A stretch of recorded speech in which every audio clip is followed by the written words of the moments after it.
अक्सर हम हमारे जीवन में जानते हुए भी बहुत सारी गलतियां कर जाते हैं। हमें पता होता है कि ये हमारे लिए हानिकारक हो सकता है, लेकिन फिर भी हम उस चीज को करते हैं।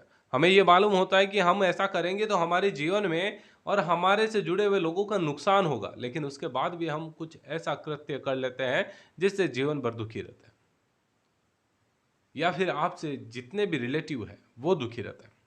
जय श्री राम मित्रों, मैं अजय पंडित आप सभी का पौराणिक भारत में स्वागत करता हूं।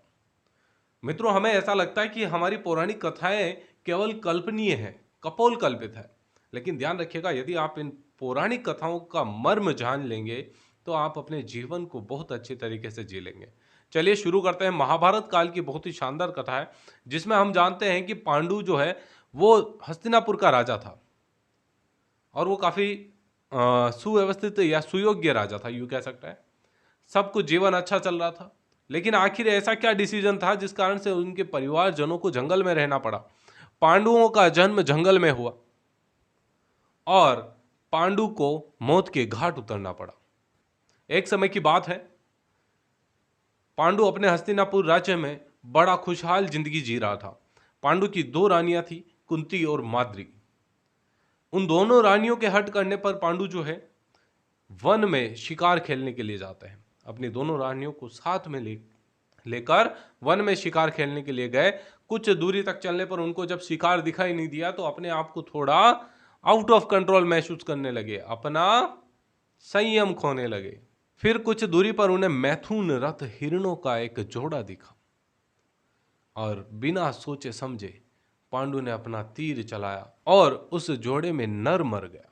मरते हुए नर ने कहा, हे राजन, आपको तो सभी शिक्षाएं दी गई, और उन शिक्षाओं में एक शिक्षा यह भी है कि मैथुन रथ किसी प्राणी को परेशान नहीं करना चाहिए।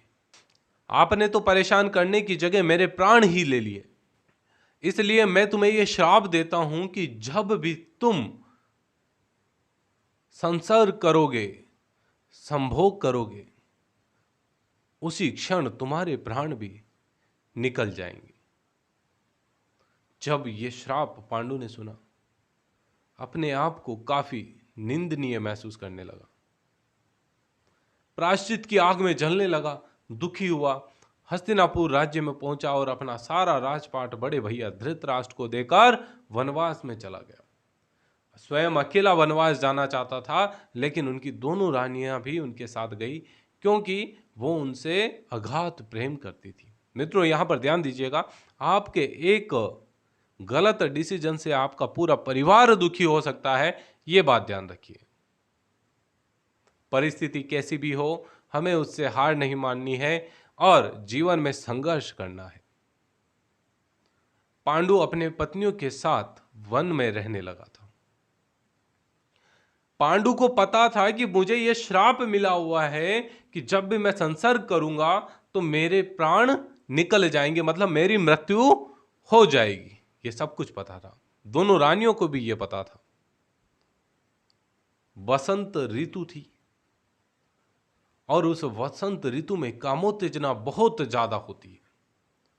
शाम का समय था, पांडु की रानी माद्री नदी किनारे थी, और उसी समय एक हवा के तेज झोंके के कारण और उन्हीं तेज हवाओं के कारण माद्री का आंचल हट गया और पांडु की कामोत्तेजना जाग उठी। मित्रों, यहां पर ध्यान रखना, कामोत्तेज होने के कारण पांडु को यह तक याद नहीं रहा कि यदि मैं ऐसा करूंगा तो मेरा जीवन समाप्त हो जाएगा, और जब मेरा जीवन समाप्त हो जाएगा तो मेरे परिवार वालों का क्या होगा। सोचने वाली बात है। यह कथा बहुत ही रोचक और आप अच्छे तरीके से जानते होंगे, लेकिन इसका मोरल ऑफ द स्टोरी यही है कि जीवन में कुछ भी ऐसा कार्य ना करें जिससे आपका अहित हो और आपके परिवार वालों को भी उसका खामियाजा भुगतना पड़े। पांडु ने माद्री के साथ संसर्ग किया, और जैसे ही संसर्ग करने लगा उसके प्राण निकल गए, क्योंकि उस नर हिरण के श्राप थे जिसे मैथुन रथ कंडीशन में पांडु ने मारा था। और पांडु की इस गलती का खामियाजा दोनों रानियों और पांचों पांडवों को भोगना पड़ा। उम्मीद करूंगा मित्रों इस स्टोरी का मोरल आप समझ गए होंगे। मोरल यही है कि जीवन में सुव्यवस्थित तरीके से चलिए, संयमित जीवन जिए, कोई भी गलत डिसीजन, गलत कार्य नहीं करें जिससे कि स्वयं का नुकसान हो और साथ ही साथ आपके परिवारजन भी आपसे दुखी हो। वीडियो अच्छा लगा तो लाइक शेयर कर देना और बिना चैनल को सब्सक्राइब किए नहीं जाना है।